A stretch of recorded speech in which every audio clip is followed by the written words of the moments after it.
Halo bro dan sis. Assalamualaikum warahmatullahi wabarakatuh. Salam sejahtera. Om Swastiastu. Namo Buddhaya. Salam kebajikan. Selamat berjumpa kembali di channel Trisno Riset. Sluman, selamat. Ayo maskernya bagaimana bro? Jaga jaraknya bagaimana sis? Dan cuci tangan. Sudah pernah ke pantai Kedonganan belum nih? Nah, kita ke sana ya. Kita melihat kesibukan nelayan bongkar hasil laut. Ya hitung-hitung rekreasi lah. Rekreasi mata gitu. Ke Bali. Kan mahal kalau datang sendiri. Pakai tes rapi segala lagi ya, repot lah. Tentu sambil mendengarkan tausiah. Tausiah bukanlah ceramah, bukan juga. Ya ngobrol sajalah, menambah wawasan berpikir. Tetapi dijamin banyak manfaatnya. Nah, kali ini saya akan mengajak bro dan sis memahami betapa pentingnya logika, sarana berpikir benar dan menyelamatkan. Ya, aku menyelamatkan sih? Apa maksudnya ini? Nah, banyak orang tertipu itu karena apa coba? Ya karena logika enggak jalan bro. Banyak orang bunuh diri karena logika enggak aktif. Banyak orang yang membunuh itu karena logika mampat. Banyak orang stres karena tidak logis dalam mengambil keputusan. Ribuan orang antri sampai pingsan-pingsan karena logikanya tidak aktif bro dan sis. Kok bisa ya? Nah, kembali ke masa kecil, masa pertumbuhan bro dan sis. Ini kuncinya. Ketika pola asuh membungkam kebebasan berpikir anak, kebebasan berpendapat anak, dan kita tidak menstimulus kemampuan logika anak, sampai tua anak kita logikanya pasif, lemah, bahkan tidak berfungsi, tidak pandang bulu sepintar apa kita.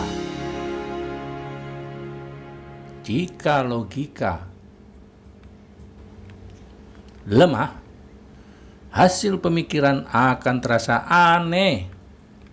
Tapi lucunya nih, tidak mau disalahkan dan merasa paling benar, bahkan rela mati demi pemikiran logika itu. Istilah militernya nih, sampai tembakan salvo sudah tak terdengar di telinga, akan kuperjuangkan pendapatku. Ya itu dia. Kenapa bisa begitu? Yaitu bro dan sis, masih balita, sudah dibombardir dengan sesuatu yang tidak logis. Bagaimana logika anak akan berkembang? Maka jangan heran profesor pun jika logikanya mampat bisa tertipu dan salah kebijakan. Tanpa logika kita akan menjadi manusia yang egois, merasa benar sendiri, merasa tahu sendiri, mati pun jadi untuk mempertahankan pendapat yang belum tentu benar. Nah, ini dia. Seseorang yang logikanya mampat sulit mempercayai hasil survei yang sahih dan dapat dipertanggungjawabkan di depan hukum sekalipun. Padahal survei yang benar dilandasi pemikiran yang logis dan ilmiah. Berpikirnya kebalik-balik dan ngaco. Istilah brokennya. Berpikir logis itu letaknya di hipokampus dan korteks prefrontal. Lihat gambarnya. maka ya tentu positif hasil pola pikirnya. Sedangkan amigdala atau pusat emosi sangat rentan ke pola pikir yang negatif, karena amigdala bukan pusat berpikir, tapi pusat perasaan dan egosentris manusia. Itu dia. Serem kan, bro dan sis? Nih contoh-contohnya, ya. Ingat gak fenomena dukun ponari? Berbondong-bondong antri pengobatan, sampai-sampai air mandi ponari pun diambil untuk obat. Padahal sang dukun saja kalau sakit pergi ke dokter. Inilah kenyataan lemahnya logika masyarakat kita. Yang logikanya jalan tentu akan sedih dan miris melihatnya. Fenomena kasus Dimas Kanjeng, wah, seorang dokter lulusan luar negeri pun luluh dengan keajaiban sang Dimas Kanjeng, ya kan? Padahal kalau bisa menggandakan uang, tak perlu minta uang orang lain kan, bahkan menggelapkan uang orang lain, bank-bank pasti tutup. Soalnya uang Dimas Kanjeng sendiri bisa menghidupi seluruh masyarakat Indonesia. Tinggal diperbanyak sudah bebas. Dah nggak usah kerja, tak kasih, gitu kan? Nggak logis begitu.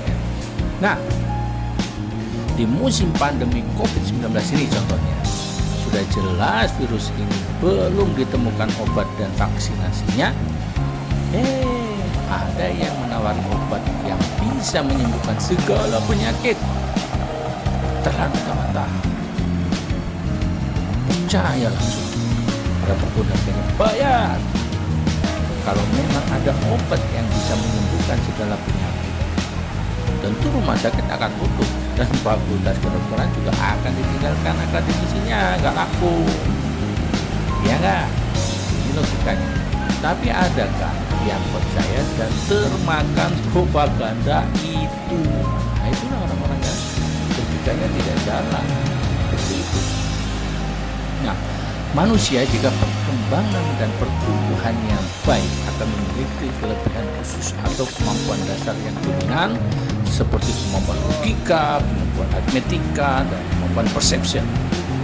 Nah, demikian saya pernah membaca secara lengkap dari laporan operasi psikologis Lembaga Psikologi Terapan Belajar Indonesia. Di situ dideskripsikan. Nah, bro dan sis, logika adalah salah satu cabang dari filsafat. Inggrisnya logik ya, artinya berpikir rasional, kritis, lurus, tepat, tertib, metodis, dan koheren. Artinya saling bersangkut paut, saling berhubungan. Kemampuan logika akan meningkatkan kemampuan berpikir abstrak, cermat, dan objektif. Sedangkan aritmetika adalah cara berpikir tepat dan pasti saja. Misalnya satu tambah satu sama dengan 2, dan satu aku sayang itu. Sementara kemampuan perception adalah kemampuan yang berkaitan dan berhubungan dengan bicara vokal, kotak kecil penghasil bicara, dan kemampuan mendeskripsikan pemikiran dalam bentuk narasi atau tulisan. Jadi jangan heran matematikanya jeblok, payah, kemampuan bahasanya luar biasa, ada 7 jenis bahasa dikuasai gitu. Nah, pada kesempatan ini saya akan membahas tentang logika sajalah yang penting, karena ini waduh masyarakat kita sangat miris sekali ya kalau logika ini dipermainkan oleh politikus lagi. Kemampuan logika masyarakat kita yang lemah ini. Nah, ini memang sangat penting sekali, dampaknya luar biasa bagi hidup dan kehidupan manusia. Maka saya akan bahas di sini. Nah, bro dan sis, kalau ada 3 ekor burung di sebuah ranting pohon, di tiang listrik deh, boleh deh. Kemudian ditembak satu, bam. Ayo, tinggal berapa? Pasti jawabannya tinggal 2, bukan? Ini dari aritmetikanya, hitung-hitungannya. Sementara ada jawaban lain yang tidak disadari apa? Habis. tak bersisa dong. Loh kok bisa? Orang ditembak satu. Lah kan yang dua kabur terkejut ketakutan. Ya enggak? Inilah kemampuan logika itu, Bro dan Sis. Berpikir kritis, berpikir dua kali, dan berpikir benar. 1 tambah 1 sama dengan 2. Ini aritmetikanya. Sedangkan logikanya, dari mana bisa 2 itu yang lebih penting? Ya kan? Maka jangan heran jika kita memiliki 2 anak yang satu kemampuan logikanya bagus, sedang yang satunya aritmetikanya bagus. Seperti kucing dengan anjing, selalu bertengkar tapi tidak jelas ujung pangkalnya apa sih yang dipertengkarkan. Nah, jika orang tua tidak memahami hal ini, pasti terbawa emosi dan serta-merta melakukan kekerasan pada anak. Kejahatan misalnya, kalau logika aktif pasti tidak akan dilakukan seseorang. Sebab hitung saja berapa jumlah aparat dengan jumlah penjahat. Jadi kemungkinan untuk tidak tertangkap sangat kecil kan? Nah, sangat kecil sekali. Maka kejahatan hanya dilakukan jika terpaksa, kilap, emosi, dan logika mampet. Atau bisa dikatakan ya kebodohan belaka lah. Saya pernah mendapat SMS nih, contohnya nih ada di sini ya di video. Selamat, Anda mendapatkan hadiah uang sebesar 250 juta dari macam-macam lah itu ya. Wah, sekali. Belanja saja tidak pernah ke Shopee misalnya gitu ya. Kok dapat uang segitu banyak? Ya jelas penipuan. Tetapi waduh, banyak teman-teman saya kena juga itu. Kalau logikanya mampet udah deh, waduh 250 juta bayar dulu lah 250 ribu uang administrasinya kan begitu. Ini kalau logikanya jalan orang gak akan begitu. Nah, orang yang logikanya rendah seringkali menjadi sasaran empuk para penipu, pemeras, atau orang-orang yang memiliki waham kebesaran. Nah, diskon 75% untuk semua item belanja. Nah, bagi yang logikanya mampet, pastilah tergiur. Padahal harga sudah dinaikkan 90%. Ya kan? Padahal logikanya tidak ada pengusaha yang mau bangkrut, ya kan? Mana ada pengusaha mau rugi. Siapa penentu kebijakan diskonnya itu yang paling penting. Kalau penjual baju ya pasti perlu dipertanyakan, kecuali baju bekas, KW atau ternoda atau sobek.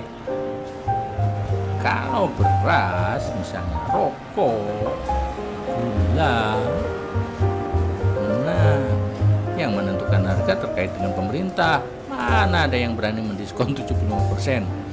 Yang ada juga sembako gratis. Nah, itu kegiatan sosial ya kan. Pengacara yang logikanya lemah sulit untuk memenangkan perkara. Sebaliknya jika hakim logikanya lemah, keputusan dan kebijakannya ya kontroversial, jauh dari keadilan. Yang parah ya pura-pura logikanya lemah. Bisa kacau negara ini. Tentu terkait dengan amigdala atau pusat emosi atau karakter seseorang. Kalau ini yang terjadi. Lalu bagaimana caranya agar anak dan keturunan kita memiliki kemampuan logika yang bagus dan baik? Nah, proses yang pertama, pastikan selama kehamilan anak bertumbuh dan berkembang dengan baik sehingga IQ anak kita ya di atas rata-rata lah, ya minimal normal lah. Bro dan Sis bisa lihat video yang kedua dari risetnya. Bisa dilihat di situ lengkap keterangannya. Karena hipokampus dan korteks prefrontal haruslah baik, sehat, dan sempurna.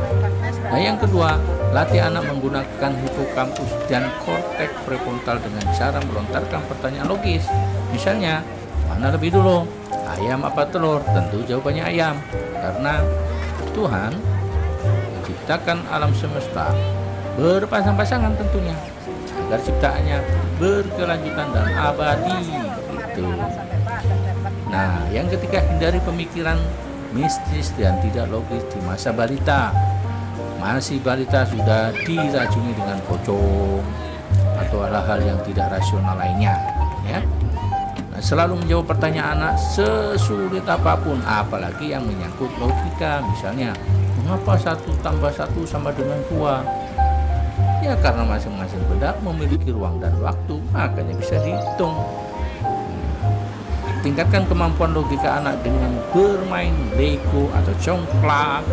Jangan diperbadir dengan perang-perangan atau game kekerasan, janganlah, ya.